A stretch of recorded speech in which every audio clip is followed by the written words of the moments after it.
Bismillahirrahmanirrahim. Assalamualaikum warahmatullahi wabarakatuh. Perkenalin, nama aku Dwi Ayostuti, mahasiswa semester 5 di IAIN Manado Fakultas Syariah.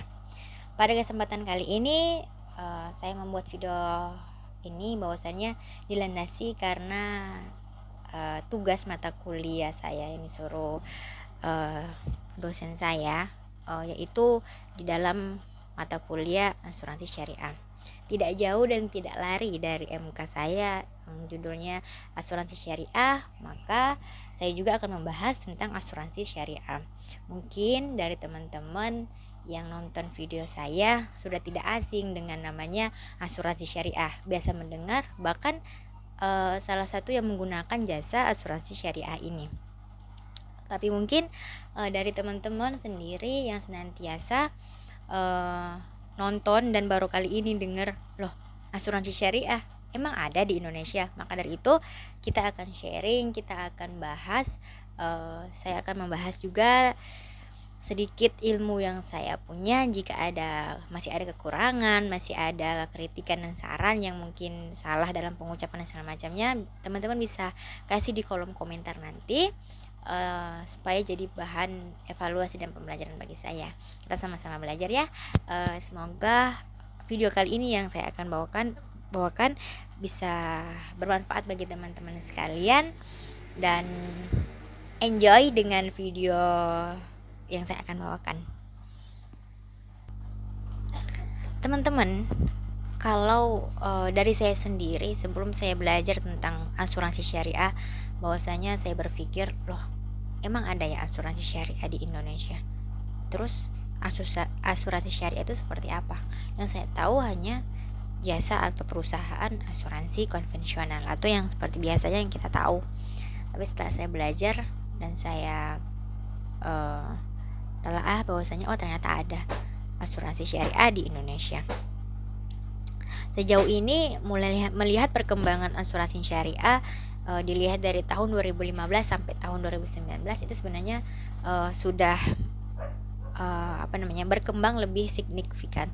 Tetapi dilihat pada tahun 2018 sampai 2019, di tahun 2015 sampai 2017 itu perkembangannya luar biasa ya, agak naik sekitar sampai 25,28%. Sementara pada tahun 2018 sampai 2019 perkembangannya itu ternyata agak menurun, agak melambat, hanya sekitar tumbuh 3,44% saja di Indonesia.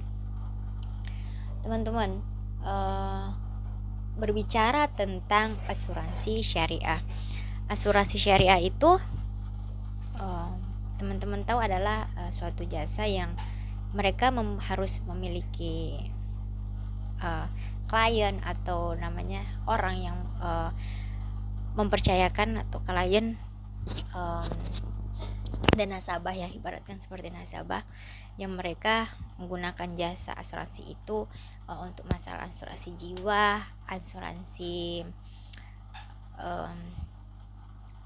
ada asuransi jiwa ya terutama, terus ada juga asuransi kesehatan yang kita tahu sejauh ini tentang asuransi. Jika kalau misalnya kita punya mobil, kita punya motor atau kendaraan, itu bisa diasuransikan. Jadi kalau misalnya nanti ada terjadi sesuatu atau apapun itu yang terjadi kepada kendaraan kita bisa melaporkannya atau nanti diganti rugi oleh perusahaan asuransi yang kita pakai seperti itu. Atau mungkin asuransi jiwa kalau misalnya kita masuk rumah sakit, kita sampai kecelakaan dan segala macamnya, nanti juga akan dibiayai oleh perusahaan asuransi yang kita gunakan itu. Pada dasarnya asuransi syariah dan asuransi konvensional itu sama-sama tetap perusahaan asuransi yang menggunakan sistem.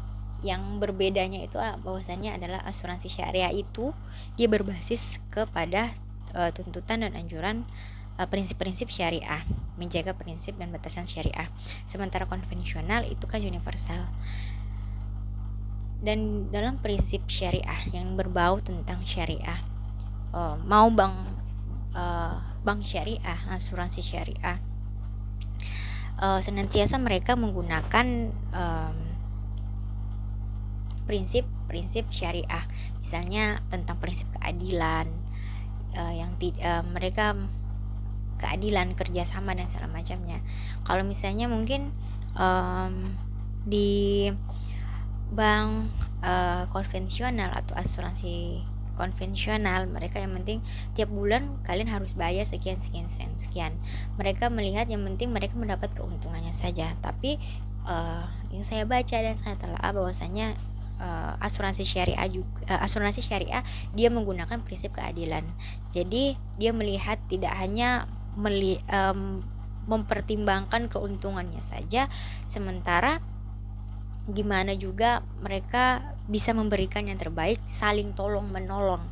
Prinsipnya adalah saling tolong menolong dan adil begitu. Tidak ada yang merasa harus menggunakan atau mendirikan suatu perusahaan asuransi syariah ini yang penting kita mendapatkan keuntungan yang besar, keuntungan yang banyak, hanya keuntungan saja. Tapi mereka harus melihat dan menerapkan prinsip syariah yang senantiasa sudah ada dan memang harus mereka jalankan ketika membuka atau melakukan suatu usaha atau membuka suatu perusahaan yang berlabel atau berlandaskan prinsip syariah.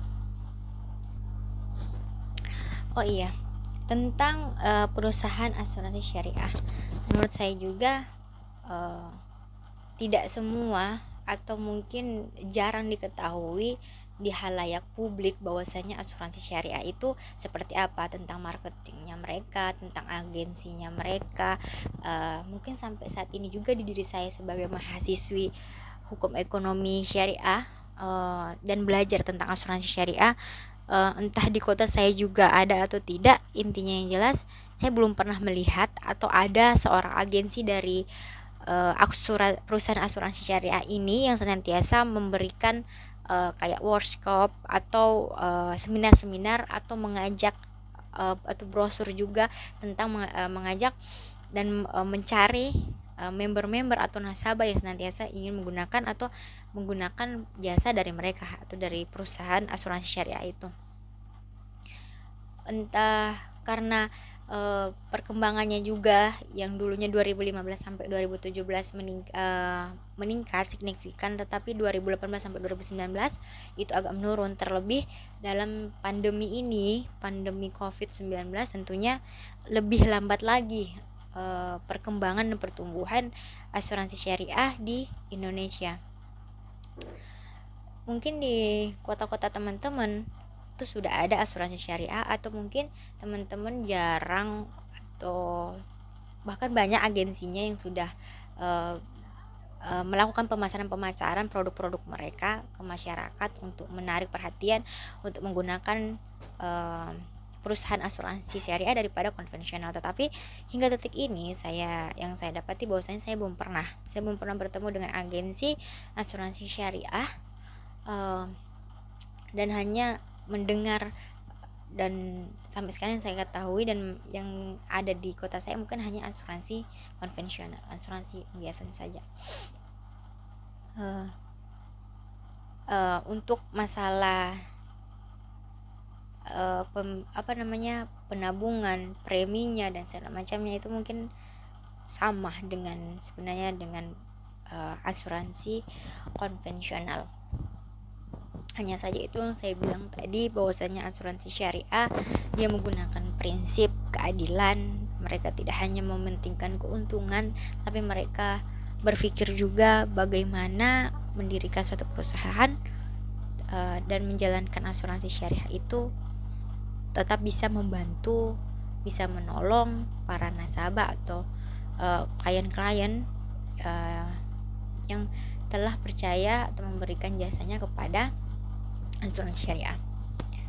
Oh iya, satu lagi bahwasanya terkait asuransi syariah, karena dia juga perusahaannya sedikit yang tersebar di Indonesia, belum sebanyak konvensional dan belum sepopuler asuransi konvensional, bahwasanya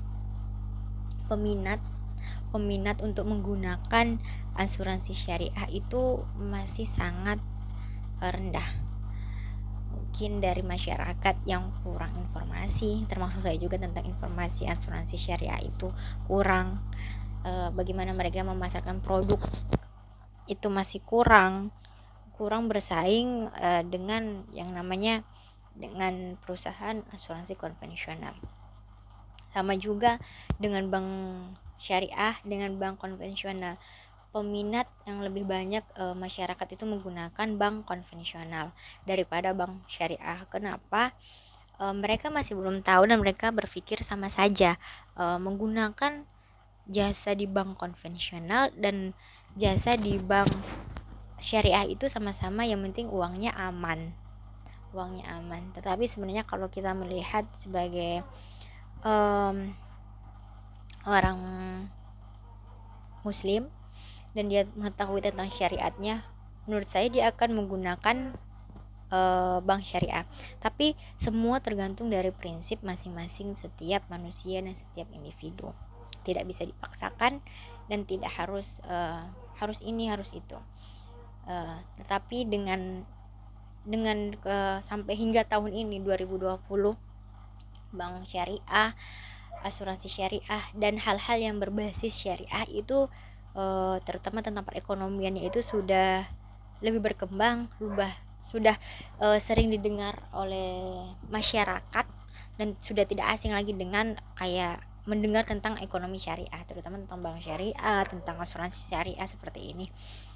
Dan kita lihat juga bahwasannya